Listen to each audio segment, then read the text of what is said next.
Dobar den, počituvani gledači. Ovo je terminut za redovната emisija Agroistok, во kojoj ќе prosledite повеќе актуелни содржини со различна тематика.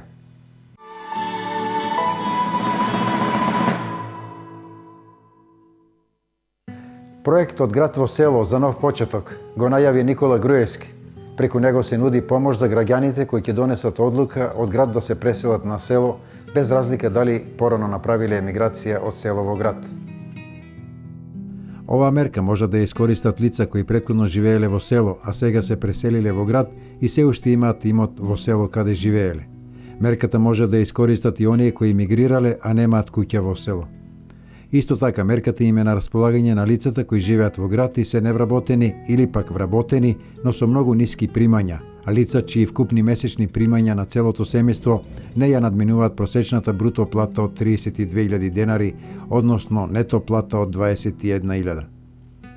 Груевски, образложувајќи ги бенефитите кои им се нудат на заинтересираните граѓани, истакна: За таа цел ќе понудиме исклучително поволен пакет на мерки и бенефиции, кои што ќе се состојат од парични средства за купување, изградба на нова или реконструкција на стара или веќе постоечка куќа на село, бесплатно државно земјиште за работа и користење на бројните мерки кои преку програмите им стојат на располагање на земјоделците, а кои се однесуваат пред се на субвенции за набавка на земјоделска механизација, еднократна парична помош во рок од 18 месеци потребна за почеток со работа и обезбедување на екзистенција, како и 80% подршка за изградба на систем капка по капка, доколку се занимава корисникот со обработка на почва и растително производство, или 80% подршка за набавка на високо приносен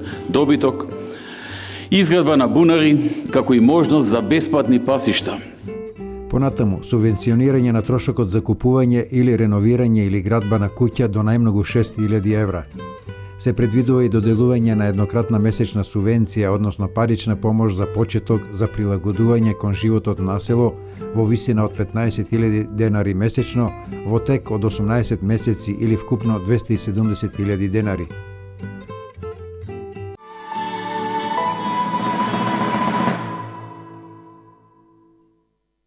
А настан за одбележување изминатите 7 дена беше затворањето на добиточните пазари во државата. Причина за тоа појавата на болеста чвореста кожа.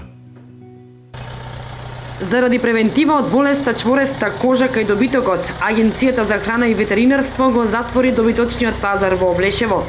Неколкумина неупатени сточари кои не знаеа дека пазарот е затворен, дојдоа да продаваат добиток изненадени од тоа што го затекоа, си се вратија назад со добитокот, затоа што одговорните на пазарот не дозволија во него да влезе било каква стока. Како и многу други пазари во Македонија, така и сточниот пазар во Облешево е затворен за продажба на крупен и ситен добиток. Од Агенцијата за храна и ветеринарство не знаеа да кажат до кога ќе биде вака, но сепак само истакнаа дека е затворен превентивно заради појавата на болеста чвореста кожа. Штетите од неработењето на пазарот ќе бидат најголеми за сточарите, велат одговорните на пазарот, и додаваат дека откако пазарот ќе биде отворен, во него ќе може да влезат само говеда со сертификат, а тоа значи дека сточарите во меѓувреме треба да ја вакцинираат стоката и да извадат сертификати издадени од ветеринарни институции. Докторите по ветеринарна медицина велат дека болеста е опасна за добитокот и може да предизвика огромни штети. Станува збор за вирусно заболување кај едриот добиток, значи кај говедата. Пренесувачи вектори на болеста се сите инсекти кои што цицаат крв. Значи комарци, муви, болви, крлежи. Имаме прво покачување на инкубацијскиот период е од 14 до 20 дена. Најпрво имаме покачување на внатрешната телесна температура кај животните, појава на лезии по кожата, значи како чворови, во вид на чворови. Од гледна точка на тоа, значи колку е опасна болеста, станува збор за болест која што нанесува економски штети на сточарството кај нас. Значи доколку имаме крава која е веќе заболена од чвореста кожа, никогаш таа крава повеќе нема да се врати на претходните параметри на продуктивност. Атанасов додава дека болеста чвореста кожа се уште ја нема во Кочани, но во Македонија е присутна, па затоа превентивата е најважна. Истата не се состои само од затворање на пазарите, туку и во вршење превентивна вакцинација што се врши само во другите земји, се уште не во Македонија. Затоа се препорачува превентивна дезинсекција против инсектите на самите одгледувалишта и да се избегнуваат мочурливи места каде што концентрацијата на муви и комарци е поголема. Во Македонија болеста се јавува за прв пат, а истата не се пренесува кај човекот.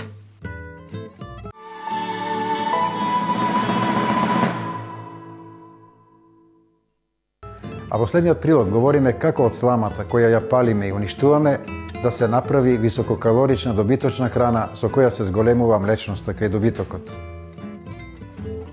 Наместо палење на страништата со соодветно третирање на сламата до поквалитетна храна за добитокот, столчерот Горан Постолов е прв во Виничко кој со помош на земјоделското здружение Агровинка спроведува опит за третирање на сламата со воден раствор на уреа, вар и сол во херметизирана средина на соодветна температура. Процес кој овозможува трансформација на уреата во амоњак и аглероден диоксид, со што се зголемува хранливоста на сламата, а со тоа и млечноста на овците. Капацитетот на млекото ми е сега 400 грама од овца имав.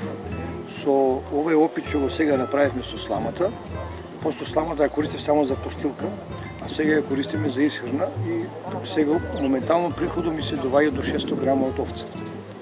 Значи, просечно е у таа мерка доваѓа и за сега опитот ми е задоволен сум. Овој опит е само дел од активностите кои Здруженијето Агровинка ги реализира со проектот Добра земјоделска пракса, богат биодиверзитет, од кој крајната цел е ефикасно искористување на сламата од страништата, бидејќи во пракса веќе има квалитетни примери. Како се прави брикети од слама, тоа е како алтернативен начин за искористување на жетвените остатоци, да не се палат страништата, да не се загадува почвата, да не се уништува и загрозува биодиверзитетот, туку да имат бенефит, значи да ја употребуваат после жетвените остатоци да прават брикети. Значи ние во саботата бевме на терен во село Пуздерци. Овој проект кој се спроведува веќе неколку месеци во општините Виница, Кочани, Чешиново, Облешево и Зрновци е подржан од програмата за зачувување на природата во Македонија и е проект на Швајцарската агенција за развој и соработка. Координатори се Фармахем од Македонија и Helvetas Swiss Incorporation од Швајцарија.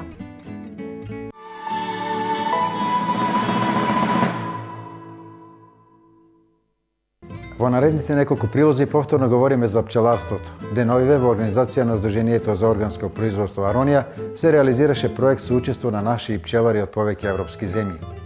Пијанечкиот мед по квалитет дефинитивно е на прво место во Европа. Ова го потврдија пчеларите од Холандија и Англија, кои заедно со колегите од Турција беа дел од проектот Live and Let Be, проект финансиран од програмата на Европската унија Еразмус, а во делчево имплементиран од страна на Сдруженијето на производители на органски производи Аронија. Имате многу цвеќиња, така да вашиот мед и пчеларство има огромна иднина и најважно е дека имате мед кој што е многу вкусен. Сепак и покрај квалитетниот мед, она што најмногу ги плаши пчеларите околу иднината на пчеларството се климатските промени и употребата на пестициди. Самите климатски промени прво нас не бомнат, па и животните. И сите овие современи пестициди што се потребуваат, све делува. Пчеларниците треба да ги поставиме таму кај што нема прскање, за да успееме, иначе прскањето е најлошото нешто. Но ме радува тоа што во Холандија луѓето веќе стануваат свесни за употребата на овие хемикали и дека ќе ги имаме македонските производи извезени во нашите земји. Од Сдруженијето Аронија велат дека целта на овој проект е постигната бидејќи пчеларите од сите региони разменија искуства кои ќе им послужат во одржувањето на органското пчеларство. А органски пчеларници во Холандија и Турција и Холандија и Англија нема, бидејќи таму е загадена почвата и се многу прска. И они сакаат да спроведеме активности со кои ќе го доближиме нашиот мед до нив, за да може да го извезуваме. Да, задоволни сме со она што го видовме во Македонија, бидејќи Фиданчо ни организираше една многу добра рута каде што не само што видовме пчелари и пчеларење и сето тоа го документиравме, туку видовме и многу интересни видови на пчеларење, а најинтересен од сите беше последниот, каде што видовме пчеларење во дупки во карпи. Во текот на изминатите денови, пчеларите од Холандија, Англија и Турција го посетија и најстариот пчелар од Делчево, кој има 95 години.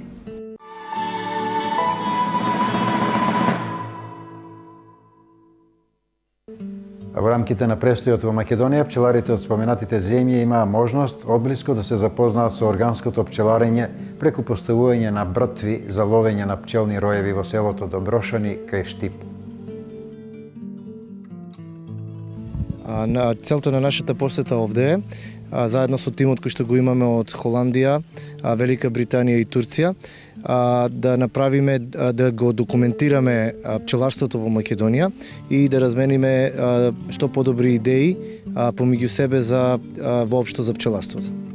Конкретно овде во Доброшан и Штипско што видовте? Целта за нашето доаѓање тука е да посетиме вакво вид на пчеларење во карпите, кој што го немаме видено досега во ниту една од нашите земји, и една од целите на овој проект е да ги документираме токму ваквите необични, традиционални начини на пчеларење насекаде во светот. Оваа недела почнеме со имплементација на проектот во кој сме партнери заедно со трите организации од споменатите земји, и во Македонија беа 7 дена каде што се разменија искуства со нашите органски пчелари, традиционални пчелари, и сето тоа ќе биде документирано и мислам дека ќе имаме корис сите од овој проект. Носител на проектот е Будгај од Турција.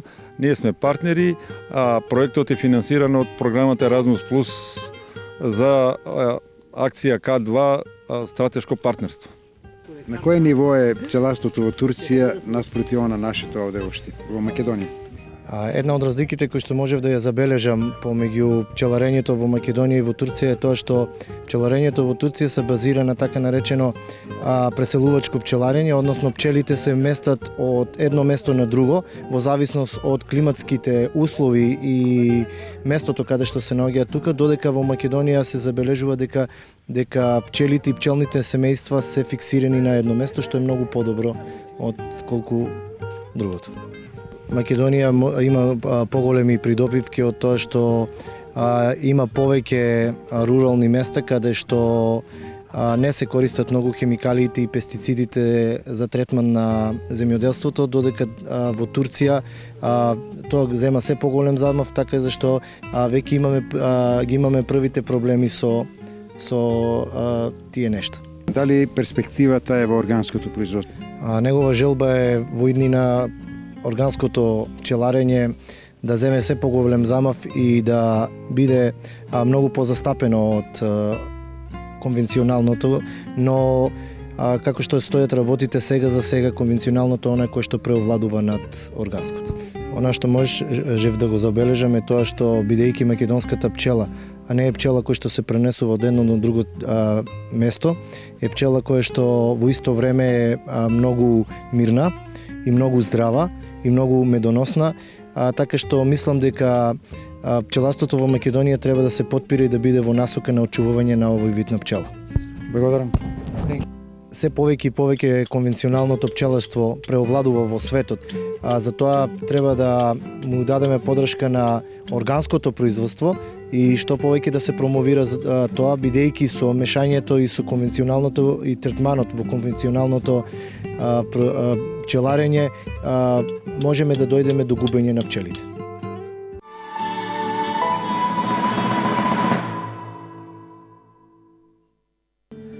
Напори за обештетување на граѓаните чии земјоделски имоти настрадаа од неодамнешните ниски температури во Малешевијата. За таа цел градоначалниците од Берово, Делчево и Пехчево со апел до граѓаните да ги пријават штетите. Ние веќе се договоривме како општини да постапиме така да од 3 мај објавиме јавен повик кон сите граѓани од трите општини да поднесуваат пријави за направените штети и по изготвувањето на елаборатот и записникот за направена проценка на штета од страна на комисијата која е формирана од советите на општините. Таа ќе биде испратен овој записник до владата на Република Македонија и сметам дека со направените проценки владата ќе излезе во пресред на оштетените граѓани кои се занимаваат со овоштарство и барем делумно ќе бидат надоместени штетите направени од сланата. Се работи за 100% оштетување на насадите, може би ќе има исклучоци таму каде што се поприсојни и позаветни местата, но сепак тоа треба да го каже комисијата, но според пријавите од граѓаните се работи за огромна штета.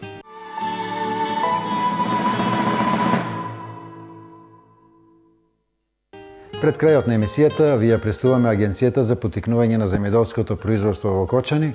Од разговорот што со Валентин Захариев го водеше Тања Велкова. Како ќе се одржат последните врнежи врз житата и на што треба да внимаваат земјоделците во делот на заштитата на културите?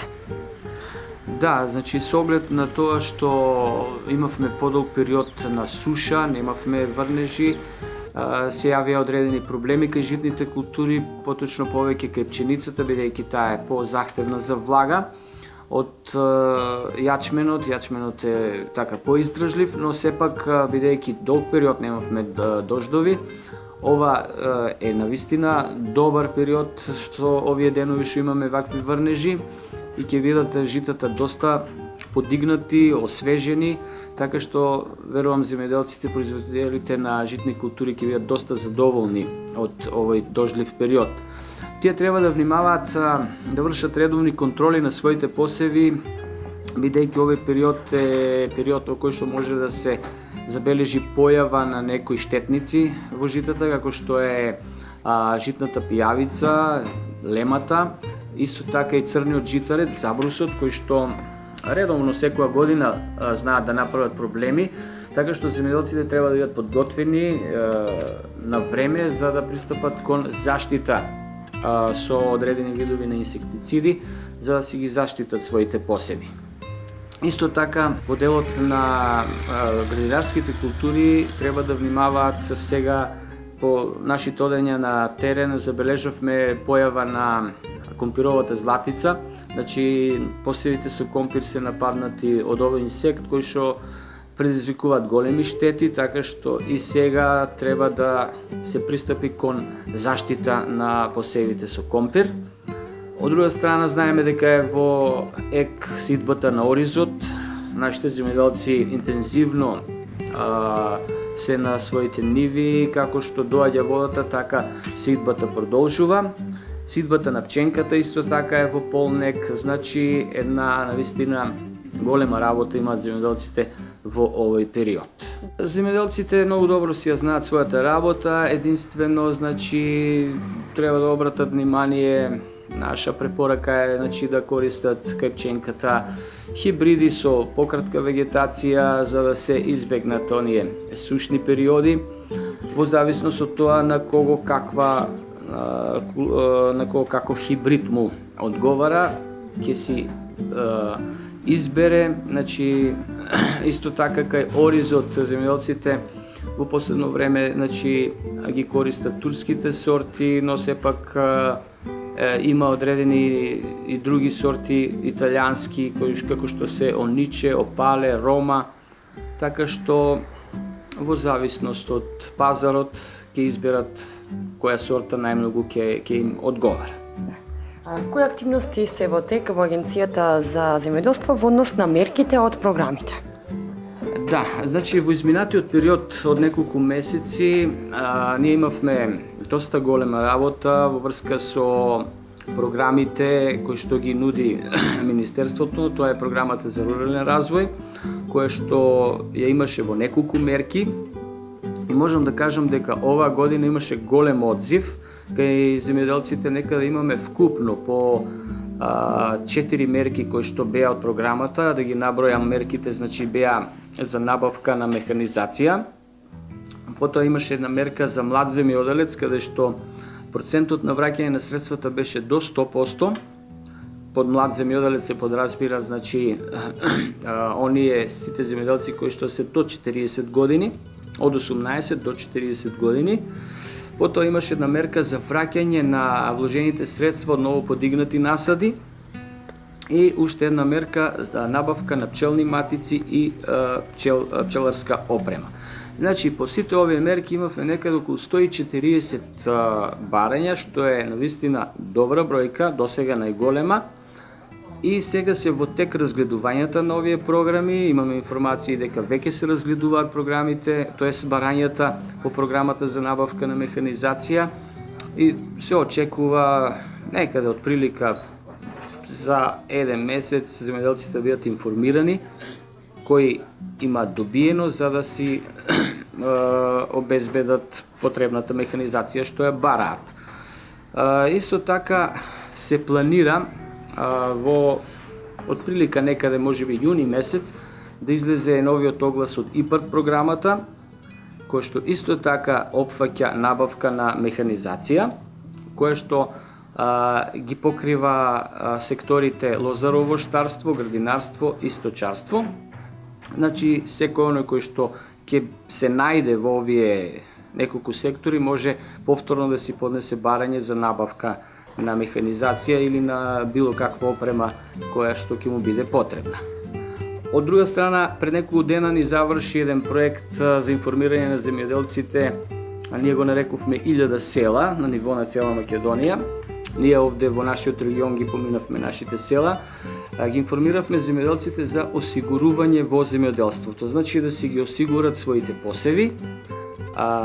Полисата која што тие треба да ја склучат со некоја осигурителна компанија, 60% ќе биде покриена од страна на владата, а остатокот од 40% ќе си го покрие самиот земјоделец. Че тоа е една добра понуда, како еден вид помош, да ако дојде, нели, не дај Боже да дојде до некои оштетувања од временски неприлики, земјоделецот да биде заштитен, да ги тие ризици префрли на друг, тоест на осигурителната компанија, за да биде обештетен во случај на некакво уништување на неговиот посев. Значи, отприлика тоа е се активностите, исто така имаме еден проект кој што го работиме долго време, тоа е Farm Monitoring System, во кој што имаме одреден број на земјоделци кои што им ја следиме нивната состојба на приходи, расходи, работа на фармата, со што на крајот им пристапуваме со одредени совети за подобрување на нивното работење, така што тој проект го работиме секоја година. Ова е период на внесување на податоците во тој електронски систем, така што можам да кажам дека имаме навистина доста работа во овој период со земјоделците. Во однос на првата мерка имаше заинтересираност. Како беше заинтересираноста за пчелните семејства и за лозовите и овошните насади? Да, значи за пчелните, набавка на пчелни матици и пчелна опрема, оваа мерка во склоп на оваа програма излегува за прв пат оваа година, па можам да кажам дека релативно имаше заинтересираност. Како за прва година имавме некаде околу 10 кандидати кои што поднесува барање претежно за набавка на пчелни сандаци и за некоја друга опрема. Значи, пчеларите со текот на време ќе запознаат повеќе ова мерка и се надевам дека ќе имаме и поголем број на кандидати. Во врска со враќањето на средствата од ново подигнати насади, зборувам за лозови или овошни насади, имавме 20 кандидати, со тоа што би апелирал, значи, секој оној кој што сака да му бидат вратени средствата од ново подигнатите насади, најмала површина за која што може да се аплицира за враќање на таквите вложени средства е 3 декари, значи насадот најмалку да изнесува 3 декари, при што при набавка на садниците треба да се набави целата потребна документација со сертификати, со фактури на плаќање од овластена институција за набавка на саден материјал. И кога ќе биде пуштен огласот, слободно може да дојде да се обрати кај нас во агенцијата, ние ќе го подготвиме електронското барање со сите потребни документи и ќе му аплицираме на земјоделецот. Да кажам дека се очекува уште еден оглас оваа година, бидејќи огласот е поделен на два дела за оние кои што имат подигнато насадот во есенскиот период до 31 декември и потоа од 1 јануари па до 15 март. Значи очекуваме вториот дел од огласот да излезе оваа година. Секој оној кој што сега има подигнато насад од 1 јануари до 15 март, може во наредниот оглас да си поднесе барање за враќање на вложените средства во зависност од одредени услови, може да биде до 75% вратено. Така, имаше за првата мерка да ми кажеш за колку се пријавија? За првата мерка, конкретно за набавка на механизација, имавме 120 кандидати. Значи, тоа е најмногу во досега од изминатите години.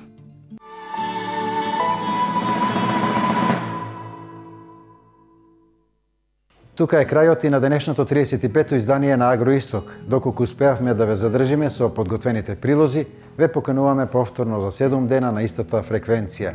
Довидување.